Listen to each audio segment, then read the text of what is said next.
contribute to your online campaign will donate money and not receive it back. It's just a donation. Or there might be a rewards. If you give money, maybe you'll get a sample of the product once the business started. That's the rewards part. Or it could be equity. People who lend to you, they actually get a percentage of your business or equity or revenue in return for their contribution. But Kiva is loan based. As I mentioned, the money is returned back to the lenders. It is also an all or nothing campaign. You need to make that full loan amount that you're approved for. So if Kiva says you've been approved for a $5,000 loan, you have to raise that $5,000 through your private and public campaign in order to get to the loan. If for some reason that you don't make it, which is I think Ann shared, it's a very small percentage of people who are not getting through to the loan. But if for some reason that's you, the funds would not be taken from your people who are contributing. They'd be returned to them. So it's a all or nothing, but again, you'll have support. So we're going to make sure that it's an all that you'll be able to get through your loan. As you heard, Kiva has 0% interest rate, but just to underscore how amazing that is, most crowdfundings do not. It's upwards of 35% interest when you're repaying. The fees can get very high up there as well. And Kiva's on the 95% success rate of having a successful campaign, whereas some other crowdfunding platforms, only about 20% of the businesses who use them are actually able to get to the funds. So that's why we found Kiva so super attractive. And this recaps that a little bit. This will be in the slides when we send it to you. Adam mentioned at the top of during the matching funding presentation that they funded the Kiva Cafe, which opened in Ward 7, and they're very successful. This is an example of their campaign. We spoke a little bit earlier about the crowdfunding process. I'll go over that very quickly. One by one, I'll talk you through the prep, the approval, the two campaigns, both private, public, and then getting to the money and the disbursement to you, and then repayment. Again, this can happen in less than 60 days, as Annette mentioned from Earth Creamery and Bakehouse. For her, it happened in less than a week. So it's possible to have this a very expedited access to capital. For the first step, the prep, it varies. It can go faster if you're already CBE, a May and DC business, you're on the Shop Local DC directory, or a Kiva trustee, like Union Kitchen has endorsed you. So that means that I, as the Capital Access Manager, able to confirm you're a DC business or resident and able to quickly get through your application because you had assistance preparing for that. So we encourage you to consider possibly becoming a May in DC or Shop Local DC directory member, or joining in with a trustee and have them endorse you. My review, I'm trying to shoot for less than 5 days, and then Kiva will review within about a week as well. So within 2 weeks, you should be able to have the review. Adam mentioned the pitch. So the pitch includes information about you, your personal story, as well as about your business, its description, or your business idea if you haven't opened yet. And the photo is so key. Because if you imagine you're just surfing a gallery of pictures and seeing who will I invest in, your communities are looking at your picture and your loan ask. So having a really engaging picture is important. And then finally, the loan ask, both the amount that you're asking, also how are you going to use that loan to impact your business, and then a more extensive written statement about your use of the funds, the expenses that you'll use the loan funds with. This is what an online pitch looks like. You see there's a photo as well as a brief description of how the loan will impact the business owner's story as a person. People want to support business, but they want to also hear about the person behind the business. So you'll see a lot of Kiva focuses on the first person, Ralston. Not that the business is food serving, but they're focusing on Ralston and Ralston's story and how he came to start his business.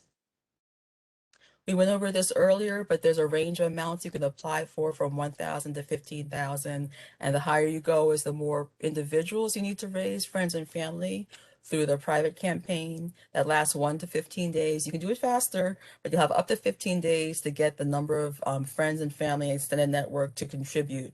They're not so much concerned about the money at that time. They just want to know how many people that you can get to also participate in your campaign. So in the case of 1,000, you probably will only need 5 friends and family to contribute. Further up towards 15,000, you might need as many as 40 friends and family. With COVID, Kiva has relaxed these numbers, so it will be less than that. And then the terms that you have to repay range from 12 months to 36 months, depending on the size of the loan. A key here is complete application. We will help you make it as complete as possible, and I will make sure as much as I can that your application is locked and ready to go. So when Kiva reviews it, it's super fast. So be sure if you're applying for Kiva to look out from emails from me, because I'm trying to make sure that we have your application ready to go for review. That private fundraising campaign, as I mentioned, lasts 15 days. And it's something that some people, and Anne mentioned that this is kind of, Annette, I'm sorry, Annette with O Earth mentioned this, that it's sometimes awkward to ask people for money, even your friends and family. And if that's the case, don't worry, we're going to have sessions either one-on-one or as a group to walk you through what it is to ask for funding from friends and family in your extended network. But you'll have 15 days to raise the people, and then you move into step 4, which is the public campaign that goes live worldwide. And you'll be able to ask for the public for money. Now, of course, your pitch will be there online for people to search, but you can be proactive in pushing people to look for your pitch. And we can talk about in a workshop later how you can use social media and other ways to encourage the larger DC community to consider supporting your campaign. Also, DSLBD will be helping you get the word out as well through our social media, our trustees, and other supporters. So you won't be alone in getting the word out, but you should take an active participation and letting people know that you're out there. At minimum, you'll get the one-to-one match. But as you may have heard earlier, that there's matching funds often out there. So your public campaign may be expedited because for every dollar that you have a community member contributing, a matching fund may be coming in through an organization like List DC. It's not something that's always there, but it's a bonus when it happens. So you can't count on it, but it's nice when it does happen. And you'll have 30 days in your public campaign to raise it. It's all or nothing, but I think you'll have a pretty good chance because 95% of the businesses that get to the public campaign, they are fully funded. Now comes the money part. The processing is pretty quick. It says 7. We said 2 to 7. I've heard it's a lot. It could be as little as 1 day, because a lot of the work that you needed to get to the loan has been done at the beginning. So when your campaign closes in 30 days or less for the public campaign, you've reached your goal. Say your goal was 5,000, you met the 5,000, then you'll be able to get your loan award deposited into the bank account of your choice fairly quickly. It's transferred through PayPal. So that will be established in advance in a bank account that's tied to a PayPal account of yours. Again, there's no fee for managing this loan and there's no interest rate to repay it. And then for repayment, it's monthly and it's done online. Kiva has started a grace period of 1 to 6 months, depending on the size of the loan. So if you were to get your loan approved today, you would have 30 days or more from now before you actually have to start repaying. It depends on your loan. And when you get your offer of reward after your application is approved, you'll be able to see that information about how much your grace period is.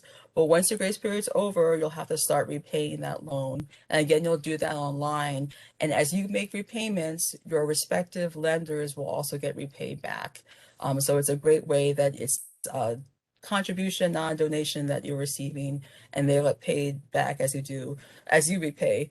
Something to note that even during repayment, although you've already gone through your campaign, you will get help from DSLBD and our partners because we want to make sure that you're in position to successfully repay that. So we'll be looking to help you with thinking of ways to increase their revenue, to increase your customer branding, other things that will help you get the income that you need to repay.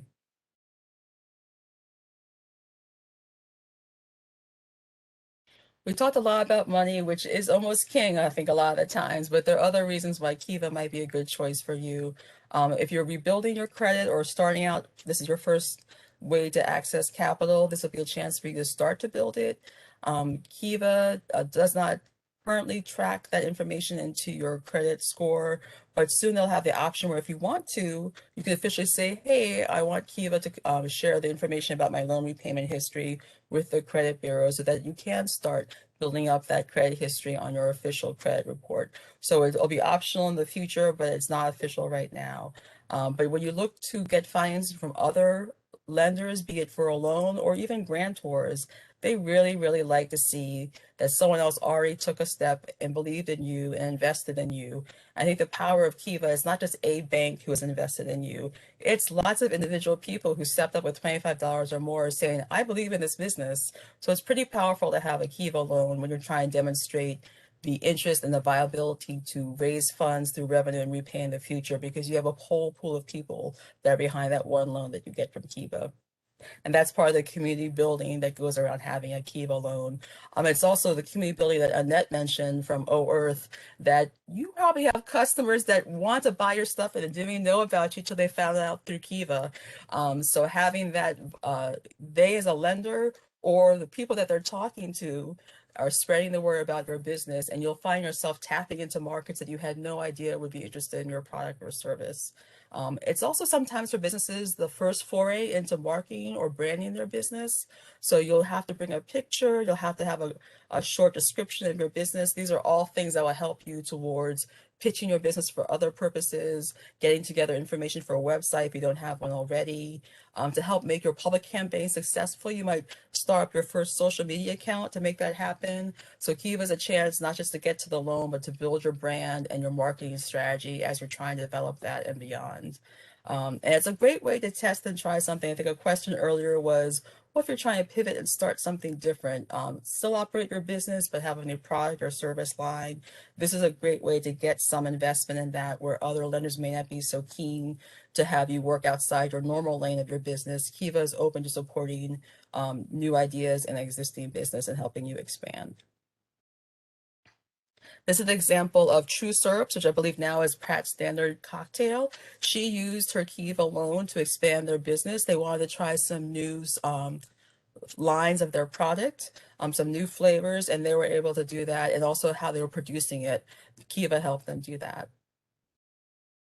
Earlier, I mentioned how who can apply. I wanted to dive in a little bit into some of the types of businesses that can and can't apply. Some of the exclusions come actually through the relationship Kiva has with PayPal. They're able to have your money moved for free through PayPal, but with that comes some requirements that PayPal has in general for how money is moved through their system. And that includes the exclusion of weapons, businesses that sell weapons, multi-level marketing, adult entertainment, hemp products.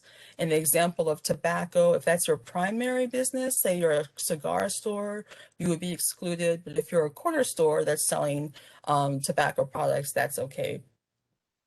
Having passed bankruptcy is not is okay. You can come forward with that. And even if you're formally justice exposed, for most cases, some exclusion there is, or if you're a sex offender, terrorist, or you've had a violent or financial criminal conviction in the last 5 years. But if that conviction predates 5 years, you are welcome to apply, and we encourage you to do so. So we covered like a lot of ground and might actually make the 30-minute mark to finish on time. But again, there's a lot of resources out there to help you at DSLBD, coming to our workshops, connecting. This is my Kiva email, but also camille.nixon@dc.gov and our in-on.ed email. You can reach out to us or meet with us in person. Kiva has extensive guides online with great examples. The businesses have gone through this, so I encourage you to check out their guides and check out their campaigns. It's a great way to get an idea of what a pitch looks like. And if you search for a business specifically to your business, maybe a food business or a landscaping business, you can kind of get an idea of how that specific type of business might be pitching online. And then working with our trustees, we do have some established trustees listed here: Mess Hall, Rhode Island Avenue, Main Street, SCORE, Women's Business Center, Union Kitchen, who you heard from. You can find more there, or just drop me an email. I can help connect you with a trustee. We hope to have more online as the weeks go by. Oh, here's another example from Annette. Thank you, Annette, if you're still on the line. She was at Mess Hall, which was an incubator when she applied. And Mess Hall is a big trustee and has many of their business tenants work through Kiva. So this is the main website. If you want to get started with your application or learn more, kiva.org/borrow. And you can get started or continue an application. If you started one a while back and were shy about reaching out to start again, don't be. We'd love to help you move that forward. All right. So thank you for the world. Let me give you a 20-minute version of a 60-minute session. I hope that wasn't too fast. I'm going to look in the chat to see if there are any questions, or you should be able to unmute. If you'd like to unmute and ask your question, you're welcome to do so as well. Let to let you know Yes, there are about ma'am. 6 questions in the chat. You said that's kiva.org/bar/borrow. Yes, let me repeat that again. Actually, depending on your web browser, you may need to type the full URL. And since you're on the phone, I'm going to spell it out for you quickly. We'll also email it to you.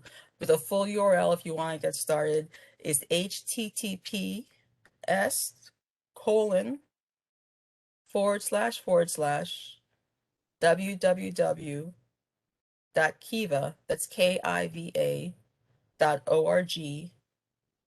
.org/borrow, BORROW. You may be able to enter just kiva.org/borrower and get there, or just Google Kiva borrower and it'll come up. Kate, you were telling me something about the questions? Yeah, there are about 7 questions in the chat. Oh, great. Okay, thank you. Okay. If you want, I can read them out to you. Oh, that would be great. Thank you. Okay, our first question. For a 5K loan, how much do my personal lenders have to contribute? That's a great question. I'm going to hold tight as I scroll back on the fast ride to that slide, just so it might be helpful to see it. At the $5,000 amount, it would be closer to about 10 to 20 lenders, although they may have shifted down a little bit. Again, Kiva has gone through and relaxed some of their requirements because of COVID. And oh, great, Anne's still on the phone. Do you know offhand for 5,000 if it's still at 10 or is it a little bit lower? Oh, you might be muted. Let's see.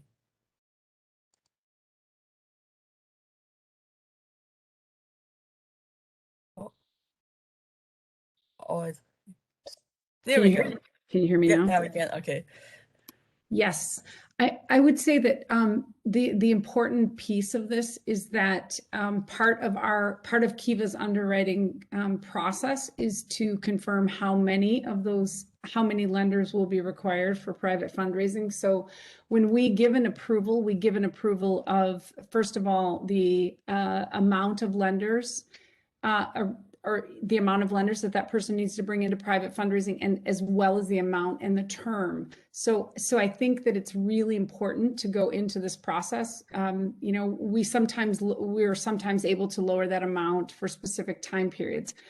So it's really important to understand that piece will be confirmed by Kiva as you go through. So I would say it's 10 to 20 right now. Porter or Alexa, if they're on the line, might be able to give you a confirmation of that. But I would just say that that's something that the borrower should be looking for when they receive their confirmation of their loan. And as the gentleman from LISC mentioned, really, if you think about really going into that period and getting as many people to support as possible in that private period, your loan will fund more quickly the more people that you work in that initial section. And the other thing that's really exciting is that, you know, often many loans are receiving loan matching, as Camille mentioned. For example, we have a big campaign right now that's been going on to support women. So you'll see many more men on the site because loans to women are funding really quickly, as Bank of America supported us with a large loan matching fund. So those things also trigger the process, and that matching helps get through private fundraising as well. So it's a little bit relative for each individual loan. So I think it's really good to keep your mind open that way. Thank you, Anne. And stay unmuted because I am a newbie capital access manager. I've learned a lot in a short period of time, but not everything. And here's one question I'm not sure that the answer for. What happens when a business is unable to repay a loan in the prescribed time frame?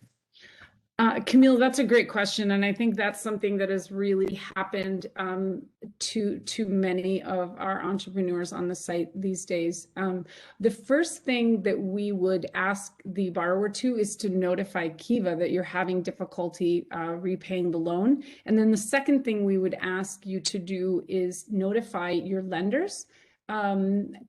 And you can do that on your loan profile and share with them a little bit about the difficulty that you're having, if it's COVID related, and sort of when you plan to get back on track. But I would say that it's important to know that, you know, Kiva lenders are very patient and want to support small businesses, and they love communication around and supporting entrepreneurs. And so we really view it as an opportunity to share a little bit about what's happening. Thank you, Anne. And to add to that, as you're seeing, hopefully you're doing projections. You have financial or accountant, or you're doing it yourself, projections of where your funding, your revenue streams are going or coming in. And if you don't, we can help you with that and connect you with financial experts who can help you set that up. But you want to kind of be watching that. So when you're seeing, okay, things aren't coming in as we thought, and this is a couple of months out before you're close to not being able to make your first loan repayment, reach out to us, because we want to work with you. Our partners, the trustees and others who are helping businesses locally, want to work with you to not let that even happen, that we might be able to help you increase revenue, or maybe there's another funding source that might be able to bridge that, or might be a way to help spending some of the money, like reducing your expenses. But we want to kind of preemptively stop you from getting to that point. But it's good to hear also that at that point, if you should get to the point of not being able to pay, that the community is more forgiving and open to hearing about the next steps to continue repayment, but maybe at a different schedule. Let's see. Oh, Anne, were you about to add something? No, go ahead. Oh, okay. Well, and then how does the grace period work? Again, as Anne mentioned, that is set by in the terms of when you're offered a loan. After your application's reviewed and approved, Kiva will send some terms, the loan amount, the number of people you need to raise during the private campaign period, the term, the length here, whether it's 12 months or 36 months, and the grace period. So that will kick in when you accept the loan. It goes to the campaign, you raise the money successfully, it will kick in at that point, the grace period, and then you'll kick in the repayment part. Does Kiva have a citizenship or documented resident requirement to be eligible for the loan? Not that I'm aware of. We're looking to see if you're based here in the district, either as a resident or as a business. But are you collecting citizenship, Anne? No, we're not. Okay, I didn't think so. Yeah. So as long as you're in DC, however that happened, and there are a lot of different ways to demonstrate that, and we'll work with you. So there's a lot of different ways to show that you're in the district. But if you're in our community, we want you to get access to the funds that help your business idea. If you have a nonprofit and a for-profit, can you request a separate loan for both? I know you can do one, and when you apply, you're applying as a person with an entity with a business. So you probably will need to pick one. And any thoughts on that if the person's operating both a nonprofit entity and a for-profit entity? I know these DSWDs focus on the business one, but they may come in as a nonprofit. Yeah, Camille, I would say that's something we want to check in with our operations team on. I think generally speaking, each individual can only have one loan out at a time, because these the community really, the profile and what you're doing on Kiva, the community is really lending to you and entrusting that you are in charge of that business. So my first piece of advice would be to choose whichever one is most critical at the moment, and start with that. Also, something that we didn't really address in this webinar, but it's really relevant, is that one of the ways that entrepreneurs work through our platform is also repeat loans. So this is not exactly a case of repeat loans, but you could come back to Kiva. So if you're looking for a specific project, let's say for your for-profit business, and you let's say you're a baker, you purchase an oven, then you can come back for a second project. And you could think about that also in terms of, then coming back for your nonprofit. But I believe that we could only have one of those on the platform at the same time. And also to add to that, when you do repay fully your first loan, you can go for another loan for your business, but you can't go for a second loan until you finish paying the first one. So you can have them back to back to back, but you just have to repay the first one fully before you go for the second one. Good news, as Anne mentioned, a repeat borrower, you're in a super strong position to get a loan, and perhaps even a higher loan depending on your circumstances. Oh, yes. Well, can Kiva consider starting a group that can help support the entrepreneurs who are not able to repay loans in that time frame. I know through DSLBD, and there's a great local partner, Life Asset, who has a model that focuses on peer-to-peer lending and support around going into their loans. So that's something that we could look into having, and also just a general ongoing guidance directly to you in the form of a webinar or peer-to-peer discussions around managing repaying loans. And did you want to add anything to that about having a group for entrepreneurs who are unable to repay their loans in the time frame? No, I think it would be interesting to look into, and Camille, I'd love to sync on that with you further, and maybe we could talk about that in a future webinar, including our kind of our business success team. That sounds really interesting. That would be great. Yeah, because I mean, it doesn't sound like it happens often, but it happens, and it's something that we could talk about and find a way to support you. So hopefully it won't happen in the future. Thank you. And let's see, I just skipped past one. Will the repayment history be reported to the credit bureau? At this time, no. And then in the future, as Kiva moves forward with the option for you to opt in, if you do want to start building your credit history officially, that will be an option. So it won't be automatically reported. You'll have to opt into it. But right now, it's not reported at all, optionally or otherwise.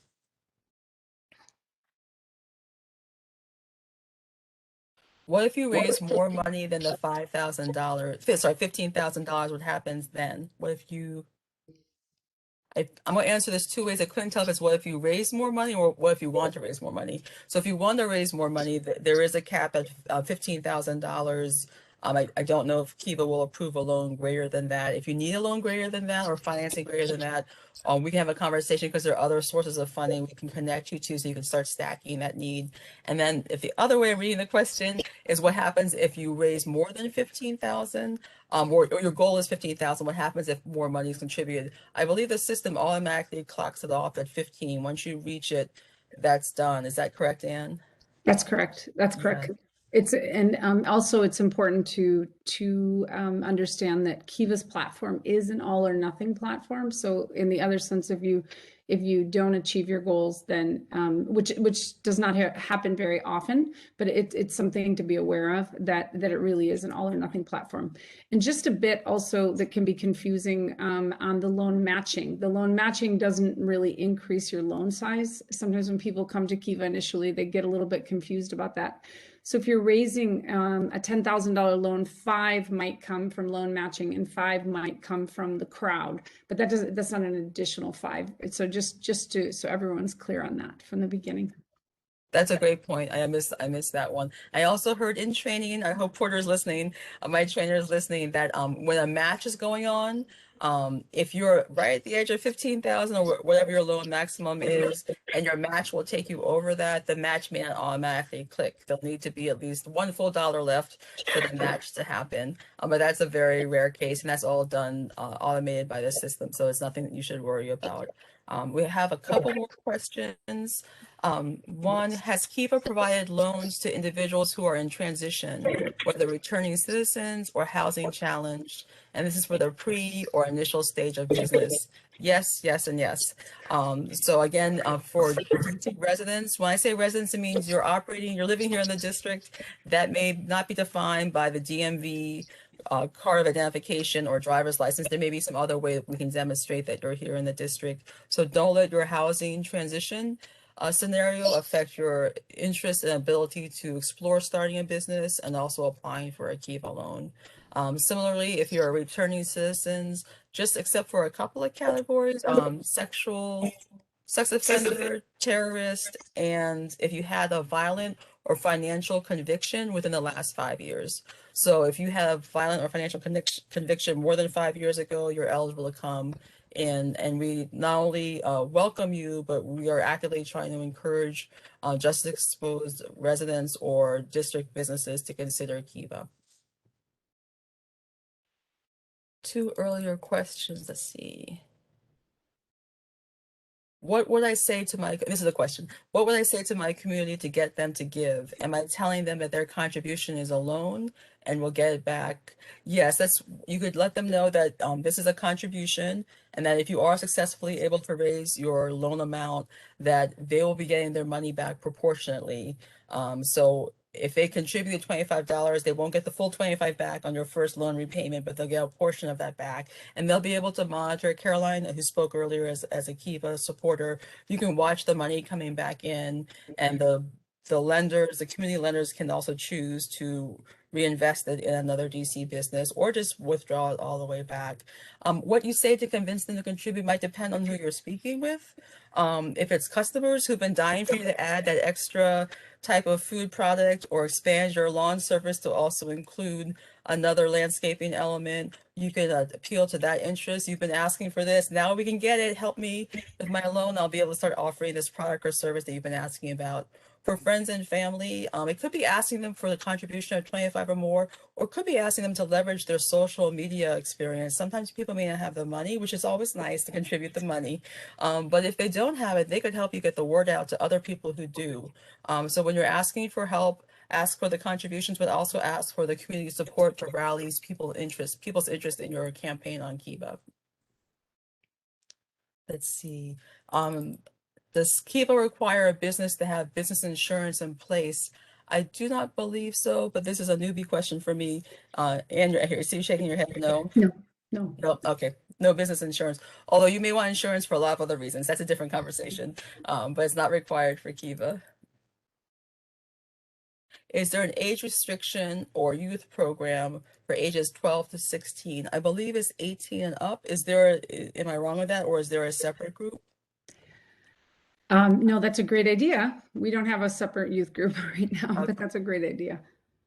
Which gives DSLBD another place to look to do some work with. But I know there are some youth entrepreneurship programs in the city. I don't have them off the top of my head. I know a couple of them are based around food. But if you're 18 or over, you can definitely go through Kiva.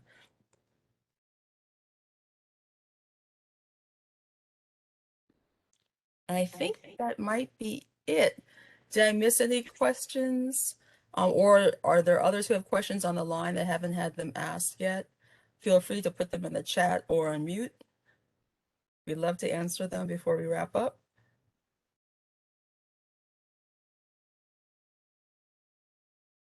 If not, I thank you. You're the troopers. You hung out for possibly almost 2 hours on Kiva. So the 43 people left, I know you're interested in the loan. So I do encourage you to sign up to get alerts from DSLBD to apply for the loan, or just learn about it and consider whether you want to apply or not. Again, it's kiva.org/borrower, or connect with me at dc@local.kiva.org. And we have a new website just launched today. I'll drop it in the chat. It's dslbd.dc.gov/DC Kiva Hub. So again, thank you for all the borrowers or potential borrowers who stay on the line to learn about it. We'll be sending out more information, including how to get more assistance in the future. Thank you, Anne, for staying on and answer the questions I did not know yet. And to the whole Inno.ed team, Kate, Caroline, Vinny, Katina, thank you for supporting the workshop and the kickoff. We're glad that you're able to come, and we hope you have a great afternoon. Take care. Bye, everybody. Thank you.